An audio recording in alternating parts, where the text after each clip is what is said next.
Oh, good to present today my content. Today we're going to talk about proverbs in Africa, actually in particular the Luo group. The Luo group are people who followed the Nile, the River Nile. Others went up to Kenya, the Jaluo. They have similar cultures. They love to eat fish so much. The Luo are the people who produce our former president, Mr. Obama.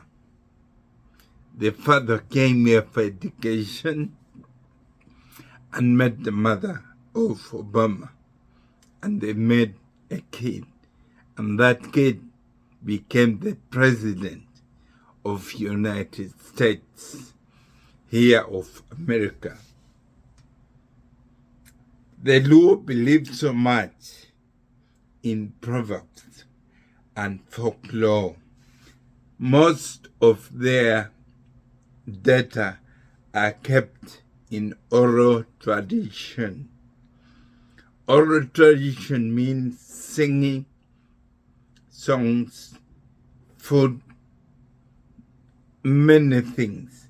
They do their things like that. When I'm a medicine person, I transfer the knowledge to another person. Like, for example, my grandmother used to heal people who are having production problem, those who cannot produce children.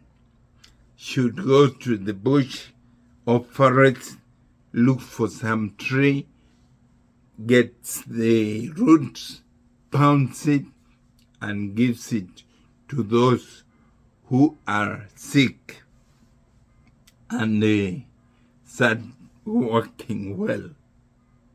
I hope you know what I'm saying. And they come up with the children to fill the world. So I was saying proverbs and folklore are mostly where our people keep the oral tradition. Like they call it oral because we have formal and informal education. Africans then, before the whites or the colonialists came to Africa, they introduced fire that would cook their food. They used to eat cooked foods. Of course, when the Europeans were still eating raw meat, civilization started from Africa. Unfortunately, when the colonialists came, everything Africa was dark, devilish.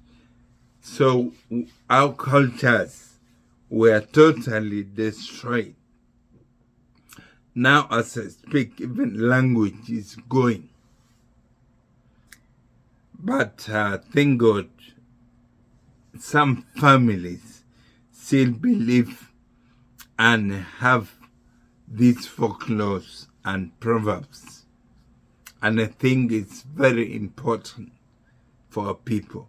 And of course, stories. I'll be giving both because I'm a student of fireplace. The fireplace in Acholi or Africa. It's a place where they put the firewood and have bonfire. Therefore, the fireplace was a classroom. The compound was a school.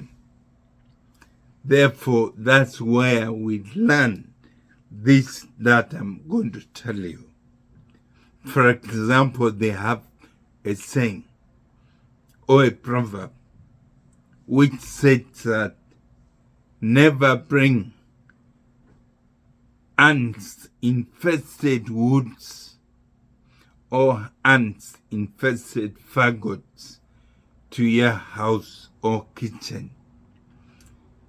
If you bring, never make noise when a lizard visits you. These proverbs tell us that we must be very careful with what we bring in the house, because they can boomerang on us. So when you bring it with infested fagots in the house or woods, don't make noise when a lizard visits you. This proverb is in East Africa, North Africa, Central, everywhere they know this. Another proverb is that when what an elder sees, and tell you what an elder sees while seated at the doorstep, a young man or a child can never see even if they climb the tallest tree. Meaning, therefore, that we must listen to elders. We must respect what the elders say. In Africa, a child is educated by everybody in the society. If you become wayward and start fighting or stealing or doing anything, a stranger within the village is accepted to put and punish you. Unlike here, where all children have rights. I remember a child was punished, caned by the mother here in the US for not going to school. He escaped, yet he didn't even do school assignment. The mother got a stick and gave him hot one to make him learn a good lesson. Guess what happened? The kid called the police, because here children have rights not to be tortured or caned. But in Africa, they hit your bums properly.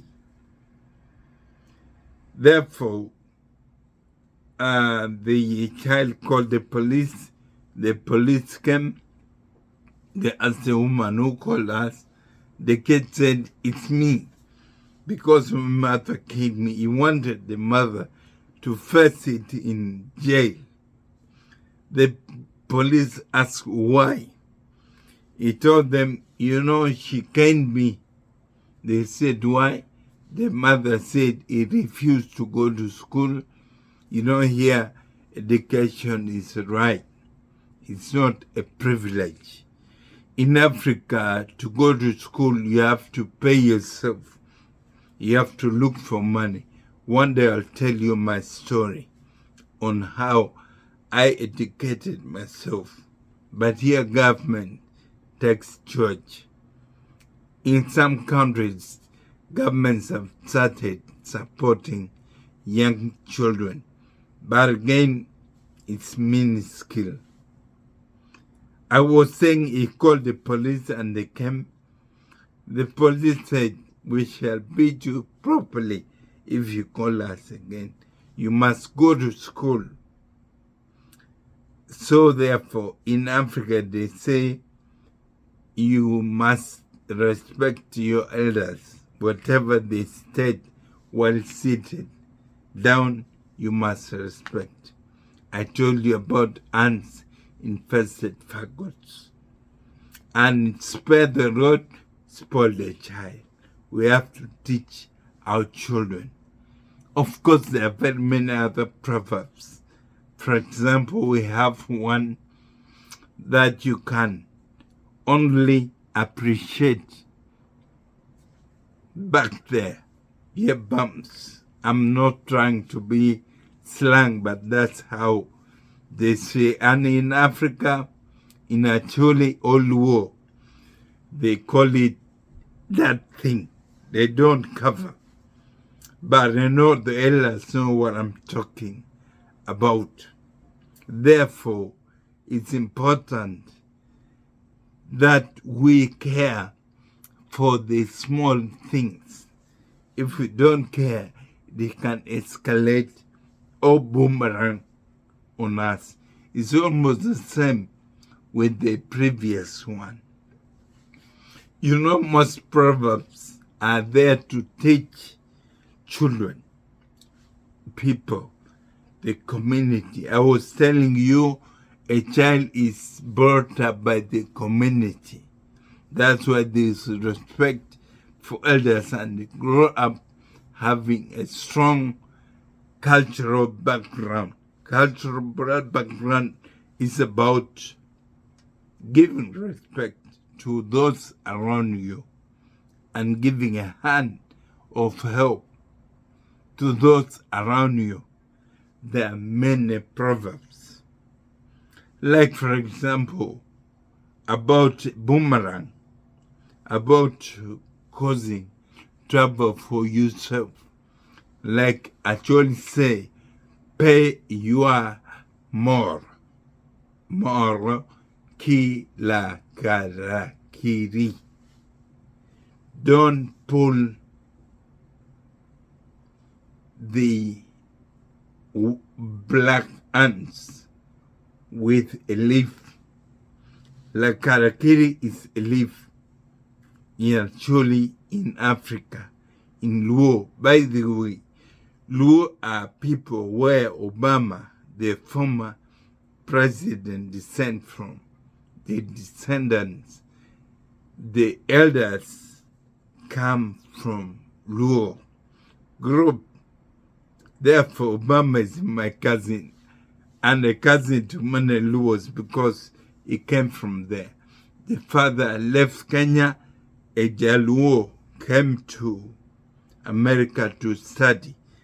The good thing, he met the mother of Obama, and they came up with Obama. And later he became the president. In America, the American dream is that if you work hard, you focus, you can be anything. President, billionaire, anything. So today I'll stop there. Next time I may give you a story or a proverb or a folklore. Please debate, give your comments down in the comment section. I call upon you to kindly, those who have just seen the video today and not yet subscribed, go there and subscribe. Just a small second. Also hit the notification bell.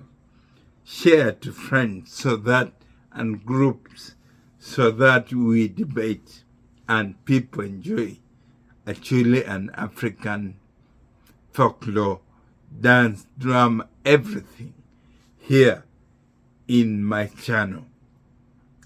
Again, I want to thank all those who subscribe and support this channel. Always I'm there to make you happy. Very happy. By the way, in Japan, I used to go there and lecture and mobilize funds to support war-torn Gulu area. And therefore, they used to call me Happiness Doctor. Happiness Doctor. Thank you.